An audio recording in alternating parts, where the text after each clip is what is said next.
Buongiorno, è proprio il caso di dire buongiorno, è una giornata meravigliosa, siamo in quella che viene definita da alcuni mesi a questa parte la terra dei giganti. Eh, una terra che grida per chi riesce a sentire la sua voce, grida e rivendica il proprio esserci. Stamattina siamo in compagnia di Leonardo Melis, forse il padre degli Sciardana, possiamo definirti così, Leonardo? Zio. Lo zio, bellissima, favolosa. Lo zio degli Sciardana perché hai sentito la voce dei nipoti e li hai richiamati in vita? No, io di solito faccio le battute ma hanno un senso comunque, zio non padre perché prima di me altri scrissero nel secolo scorso e 2 secoli fa, quindi non voglio primati di alcun genere. Primato ce l'ho nell'aver risvegliato assolutamente e questa cosa dei Sciardana dove averne sentito degli assaggi da vecchi scrittori che non ci sono più.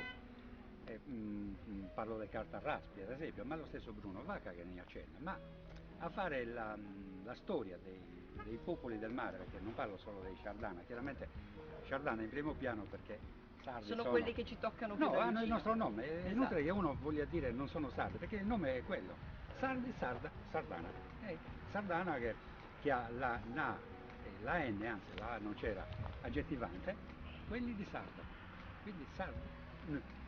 Quindi più chiaro di questo, noi ce l'abbiamo nella storia di Nora, e la storia di Nora c'è scritto semplicemente, quelli di Sarda o Sardana. Anziché avere il genitivo sassone potremmo dire di avere Aggettivante. l'aggettivante Aggettivante, sardo. lo usavano anche gli egizi, non è solo sardo, è proprio Certo. antico. E lo stesso Osiride, c'è una cosa che stranamente collega ai Sciardana, ma non tanto strano perché Osiride si diceva che veniva dall'Occidente, quindi chissà da dove, forse dalla Sicilia, non è importante. Però Osiride si scrive Sird, attenzione. Le navicelle trovate dal sottoscritto in quei wadi dietro Luxor, nel deserto orientale, rappresentano dei popoli che somigliano molto ai Sciardana, ma sicuramente le loro navi sono chiamate di Shemsuor, la gente di Horus, o la gente di Osiride. La gente di Osiride, in egiziano, si scrive Sird, e quindi Sardana. Ti racconto un piccolo episodio e vorrei che tu lo analizzassi insieme a me. Passeggiavo per andare al mare, mi fermo nella chiesetta ipogeica di San Salvatore, mi dicono gli scavi dei giganti di Montebrama sono aperti. Io arrivo qua in ciabattine, non volevano farmi visitare il sito, ma come ho messo piede su questa terra io ho sentito qualcosa, ho sentito una sorta di brivido e mi si è, come ti posso dire, non riesco a spiegarla. Vorresti analizzarla insieme a me questa Di cosa? solito non analizzo queste cose, ma...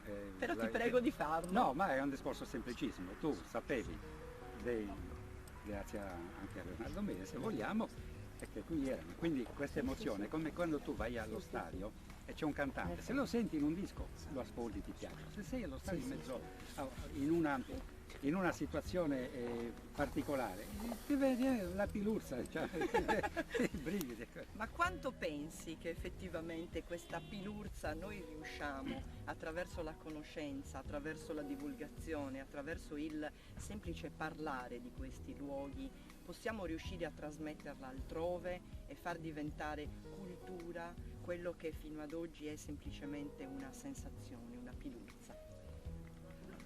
La risposta è semplicemente sì, perché se tu senti Saviluzza, sei una appassionata, quindi una divulgatrice, una che sarà martire, si butterà nel fuoco per divulgare, quindi sei ma tu pensi che uno sciocco come Leonardo Meles, che non prende neanche i diritti d'autore, che è 40 anni che gira il mondo per parlare per riscoprire queste origini dei sardi, senza che ne abbia qualcosa, anzi qualcosa ce l'ha perché mi attaccano sul web, anche la famiglia eccetera, cioè chi me lo fa fare?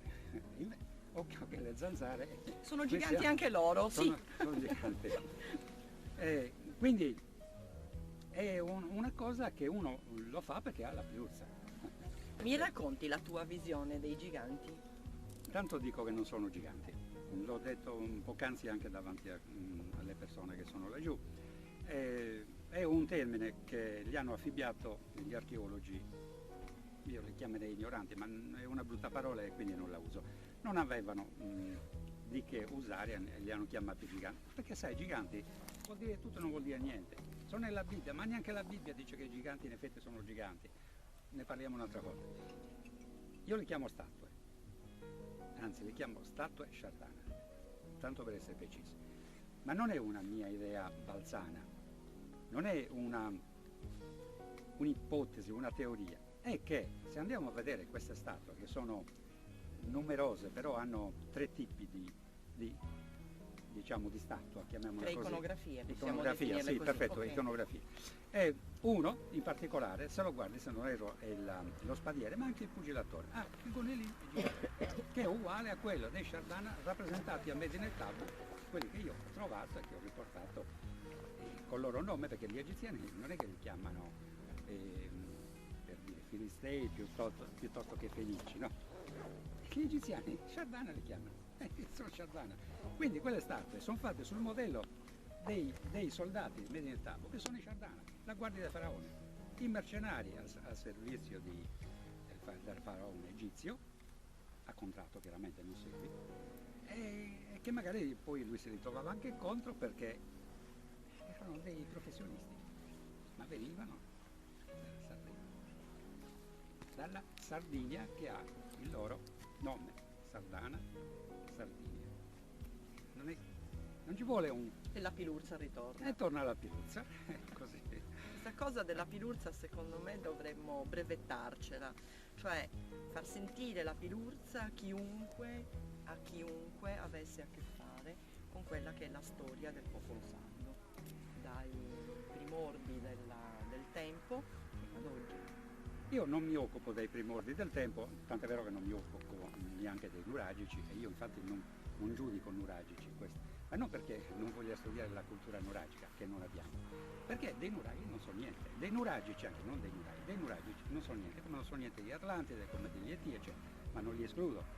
Io mi occupo di un periodo storico che ho potuto documentare, cioè quando io parlo, poco fa ho fatto dei nomi, dei cognomi, io non ho problemi a farli, perché ho i documenti. Quindi se io dico che questo periodo ha queste particolarità, ci sono questi abitanti eccetera, è perché ho i documenti. Dell'altro non mi occupo, perché non sono in grado. Direi delle sciocchezze o forse anche delle possibilità anche usate, ma se ho un contraddittorio, chiunque potrebbe dirmi stai sbagliando, e cosa le rispondo? Ma se un archeo buono, come lo chiamo io, fa il contraddittorio con Leonardo Mele sulla storia antica dal 2000 a.C. a oggi, quindi 4.000 anni e anche oltre, la pazienza è deve tirare il remo in barca E andarsene. Sì, basta. Secondo te dove possiamo andare? In che senso?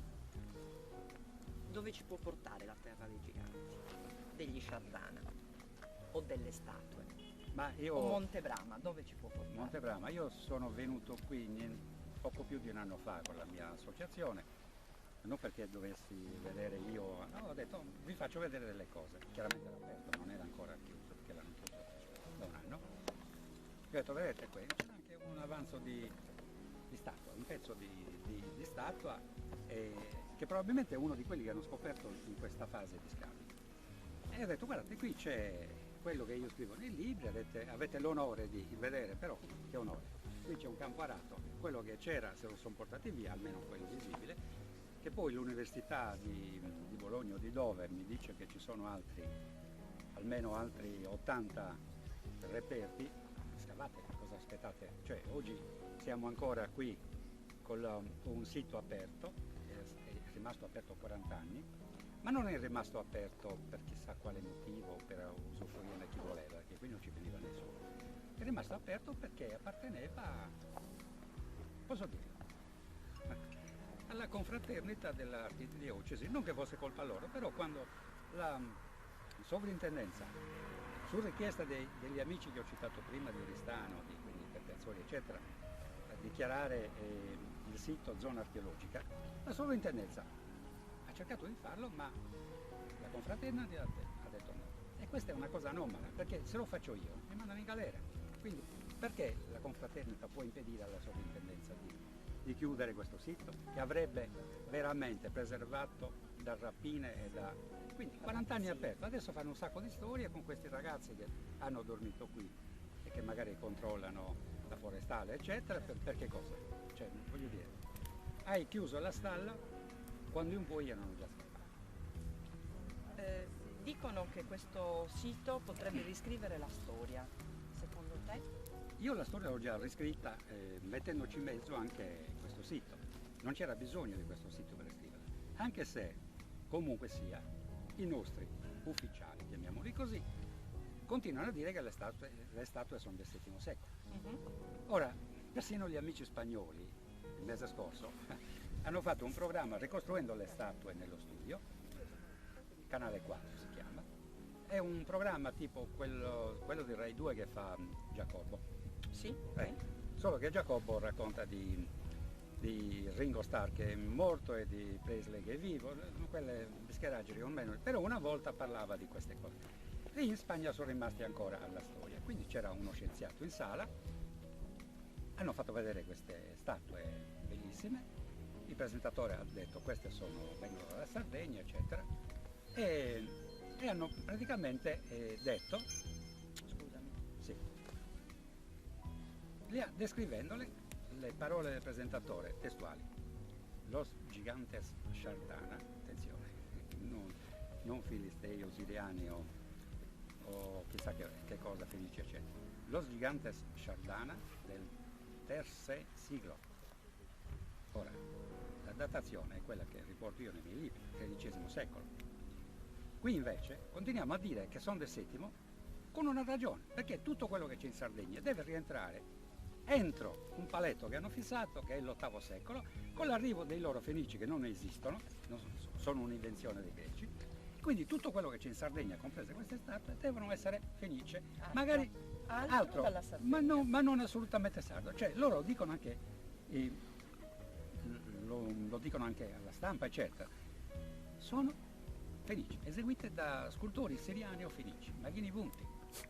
Cioè, queste sono sarde, rappresentano i sardi, hanno una datazione storica dei sardi e non sono neanche guerrieri da mettere in un viale, come ho sentito poco fa, ma di questo non parliamo, magari ne parliamo a Nuoro fra non molto. Esatto. E vediamo questa questione. E quindi alla prossima.